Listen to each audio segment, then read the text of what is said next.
So hello everyone, আসসালামু আলাইকুম। চলে আসছি আমরা একটা বিয়ের অনুষ্ঠানে।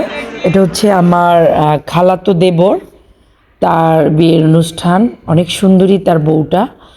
আমরা কি বলে কাছে থেকে নিতে পারি নাই, খুবই সুন্দরী। আমার দেবরটাও ডাক্তার, আমার দেবরের বউটাও ডাক্তার, দুইজনেই ডাক্তার। দুই ডাক্তার মিলে বড় বড় ডাক্তার হয়ে গেছে তারা। যাই হোক, সুন্দর লাগছে আমার দেবরকে। আমরা কি বলে তার জন্য দোয়া ভালোবাসা রইল।